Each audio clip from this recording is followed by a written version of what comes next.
Hello everyone. Today I am going to discuss about the minor and cofactors.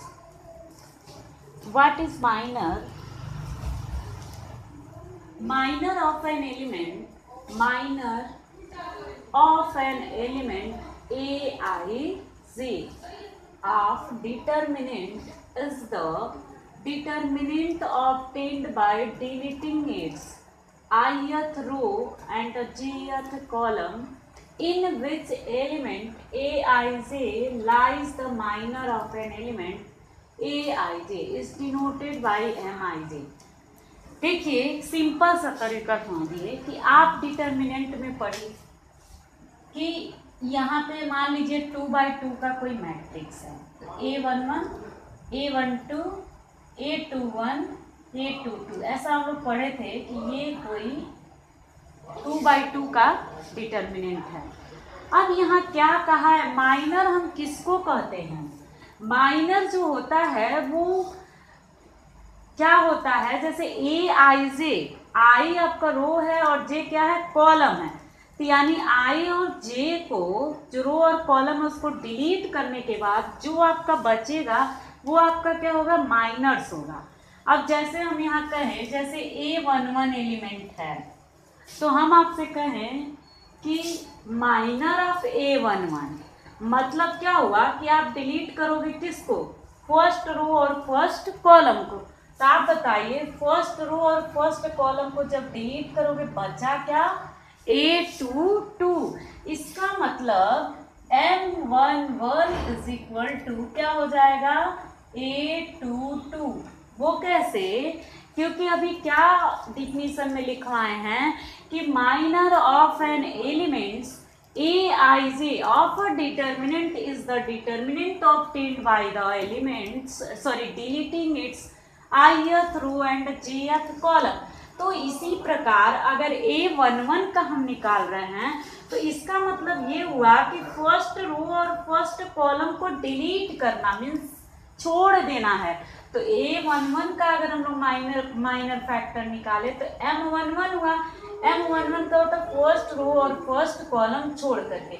इसी प्रकार से आपको मान लीजिए हम कह रहे हैं 1-2 एलिमेंट का माइनर निकालना है जो फर्स्ट रो और सेकंड कॉलम के जगह पे है, तो आपको पता है कि हम क्या करेंगे, तब फर्स्ट रो और सेकंड कॉलम को छोड़ देंगे। तो first row and second column, first row and second column बचा क्या, A21। इसी प्रकार हम A21 का भी निकाल लेंगे, A22 का, यानी उस एलिमेंट का, जिस भी एलिमेंट का माइनर पूछता है हम उसको छोड़ करके बाकी सारा लेते हैं। हम देख लेते हैं वो किस रो पर है और किस कॉलम पर है। अब जैसे हम एक एग्जाम्पल भी लिए हैं और एक चीज़ और है, जैसे हम Aij एलिमेंट का लिए थे माइनर फैक्टर तो हम Ij से डिनोट किए थे। तो इसी प्रकार अगर 1-1 लेंगे A11 तो M11 लिखेंगे, अगर A12 है तो M12 लिखेंगे। देखिए ये माइनर और कोफैक्टर बहुत इंपॉर्टेंट टॉपिक है। इसका यूज जो है एप्लीकेशन ऑफ डिटर्मिनेंट में ज़रूरत है, जब सॉल्व द इक्वेशंस पूछता है उसमें बहुत ही ज़रूरी है। अब देखिए यहाँ लिखा है find the minor of element 6 in the determinant. किसका माइनर पूछा है, 6 एलिमेंट। 6 है कहाँ पर, 6 किस प्लेस पर है, second row and third column. Means आपको क्या निकालना है, M23।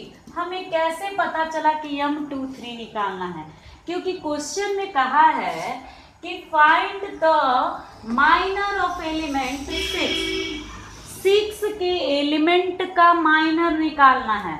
6 एलिमेंट किस प्लेस पर है, second row and third column. देखिए सेकेंड प्लेस पे है और थर्ड कॉलम में है, second row and third column.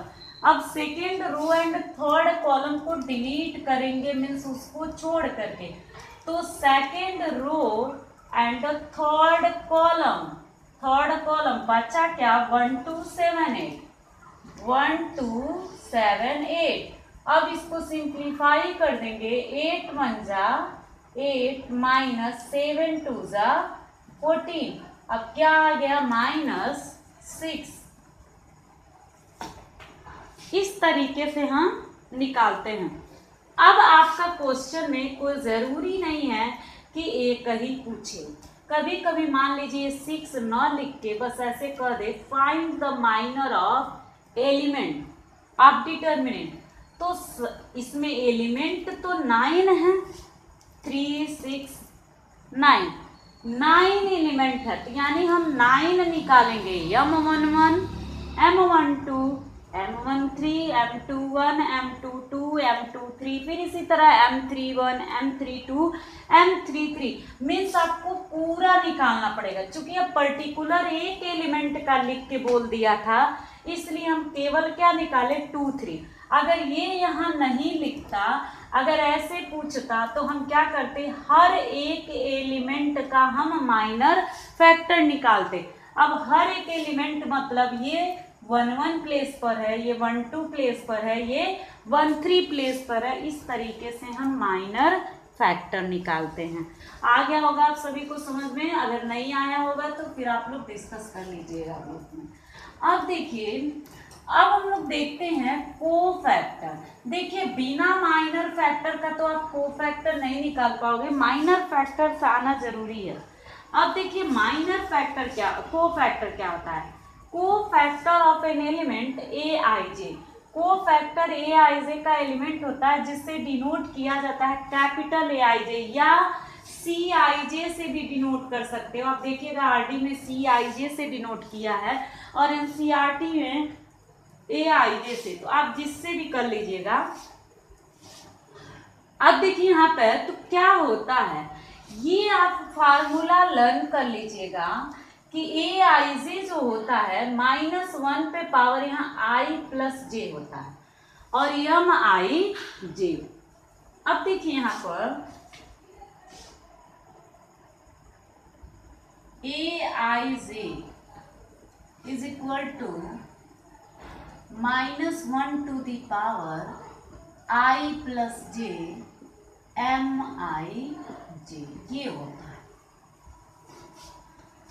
अब यहाँ देखिए एक एग्जाम्पल लेके चलते हैं। Find the minor and cofactor of all the elements. देखिए यहाँ क्या लिखा है, ऑल द एलिमेंट्स, मतलब कि पूरे एलिमेंट्स का निकालना है। अब देखिए तो यहाँ 4 एलिमेंट्स हैं, तो हम लोग पहले निकालते हैं M11, यानी कि 1 एलिमेंट का माइनर फैक्टर। 1 एलिमेंट किस प्लेस पर है, फर्स्ट रो और फर्स्ट कॉलम, यानी कि M11 निकालना है। तो आप फर्स्ट रो छोड़ दीजिए और फर्स्ट कॉलम बचा क्या, 3। इसी प्रकार M12 निकालेंगे। M12 का मतलब ये हुआ कि -2 का माइनर फैक्टर। अब -2 का माइनर फैक्टर क्या हो जाएगा, M12। M12 का मतलब हुआ कि first row and second column, first row और सेकंड कॉलम को डिलीट करेंगे तो first row and second column बचा क्या आपका, 4। अब देखिए M21 का मतलब हुआ सेकंड रो फर्स्ट कॉलम और M2, ये देखिए 4 एलिमेंट, जैसे 1 का निकाल चुके, -2 का निकाल चुके, अब बचा 4। अब 4 की जगह 4 किस प्लेस पर है, second row and first column, तो सेकंड रो और फर्स्ट कॉलम बचा क्या, -2।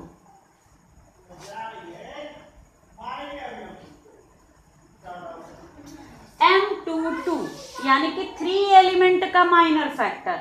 अब 3 एलिमेंट का माइनर फैक्टर निकालना है तो आपका क्या हो जाएगा, ये किस प्लेस पे है, second row and second column, बचा क्या, 1।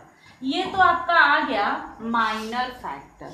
ये अभी क्या निकला है, माइनर फैक्टर। अब हमें क्या निकालना है, कोफैक्टर। तो कोफैक्टर यानी कि A11, तो A11 का मतलब हुआ -1 to the power 1 plus 1 M11। अब देखिए -1 पे पावर 2 प्लस 1 हो जाएगा और M11 की वैल्यू है 3। ये आ गया A11 की वैल्यू। फिर हम लोग निकालेंगे A12 यानी cofactor first row second column. तो देखिए -1 टू द पावर 1 + 2 M12। अब यहाँ देखिए माइनस हो गया और M12 का वैल्यू आया है 4। फिर उसके बाद A21 यानी कि -1 टू द पावर 2 + 1 M21 यानी -1 पे पावर 3 माइनस हो गया और 21 की वैल्यू -2, तो ये बन गया +2। फिर देखिए M22 यानी कि A22 निकालना है। अब A22 निकालना है। A22 का मतलब क्या हो गया, second row and second column. तो पहले हम लोग ऐसे फॉर्मूला लिख देंगे 2 + 2 और M22, तो ये प्लस ही हो गया क्योंकि इवन पावर है। M22 की वैल्यू है 1। ये आपका आंसर आएगा।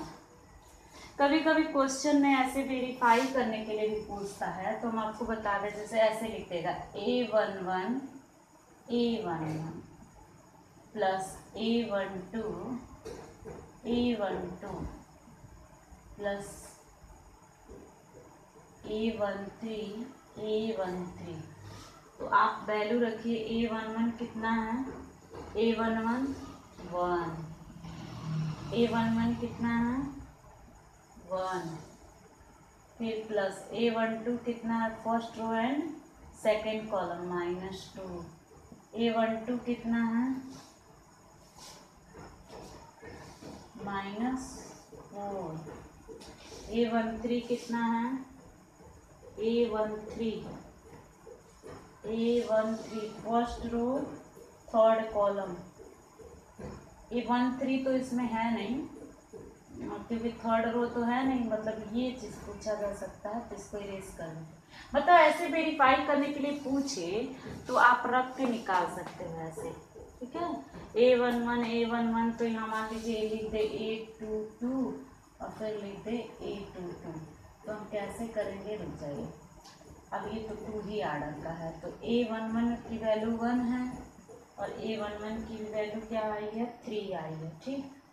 फिर प्लस A22 की वैल्यू 3 है और A22 की वैल्यू क्या आई है 1 आई है।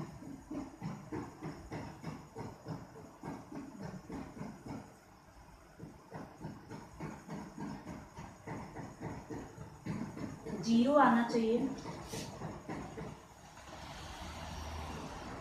2 की वैल्यू क्या आई है 1 आई है और यहाँ 3 है। कोई बात नहीं, सही है। अभी जैसे हम ऐसे बना के क्वेश्चन लिए हैं ना, इसलिए तो कभी कभी ऐसे वेरीफाई करने के लिए भी पूछता है। तो आपका जब भी आएगा बस इतना ध्यान रखिएगा, जिसका पूछता है हम उसको डिलीट कर देते हैं। अब देखिए एक हम और एग्जाम्पल लेते हैं और आपको बताते हैं।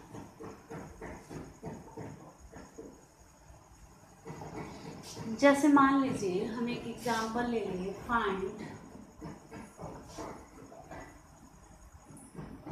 Minor and cofactor of second row. इसका मतलब क्या होगा,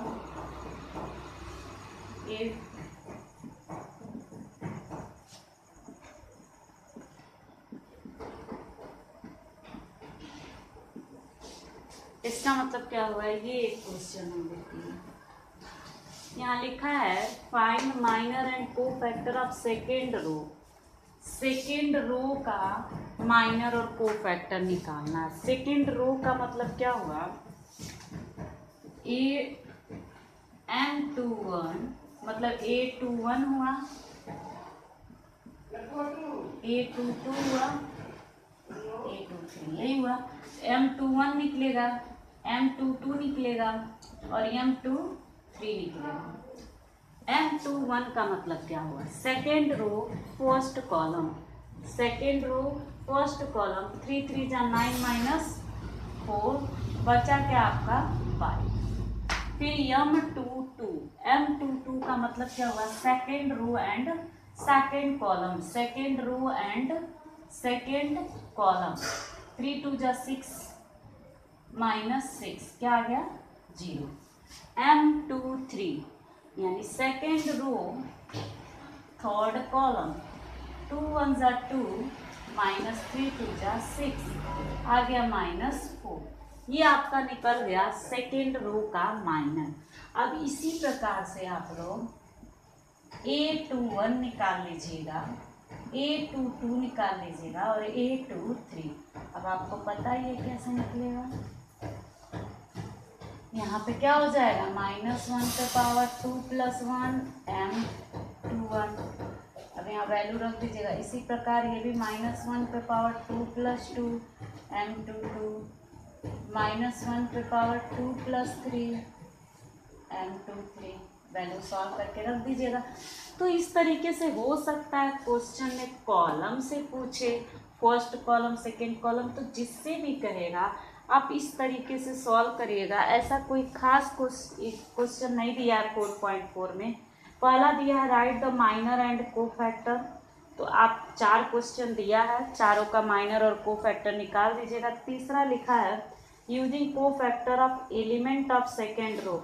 अब सेकेंड रो के एलिमेंट का यूज करना आपको बताना है, तो सेकेंड रो का यानी कि A21, A22, A23 ये वेरीफाई भी कर सकते हैं आप लोग अगर सेकेंड रो पूछ रहा है तो। A21 और इसका कोफैक्टर, फिर A22 और इसका कोफैक्टर, A23 और इसका कोफैक्टर। इस तरीके से भी हम लोग निकाल सकते हैं। मतलब जब पूछेगा, यहाँ लिखा है using the cofactor of element of second row, कहा है कि कोफैक्टर निकालना है और लिखा है किसका, सेकेंड रो का। तो सेकेंड रो यही है, एलिमेंट के साथ पूछा है। ठीक, तो आप लोग पहले क्या करिएगा, minor factor निकालिएगा M21, M22, M23। उसके बाद क्या निकालेगा, माइनर निकालेगा। फिर ऐसे रख के इस पे वेरीफाई करके निकाल दीजिएगा आंसर। फिर दिया using the cofactor element of third column, तो आप थर्ड कॉलम का पूरा कोफैक्टर निकाल दीजिएगा। पांचवा में तो ऑप्शन दिया है, देखना है कि कौन सा सही है। आप NCERT का 4.4 तक सभी लोग कंप्लीट कर लीजिएगा। अब हम जब भी वीडियो बनाएंगे आगे का, अब आप लोग का एग्ज़ाम हो जाए फिर हम वीडियो बनाते हैं।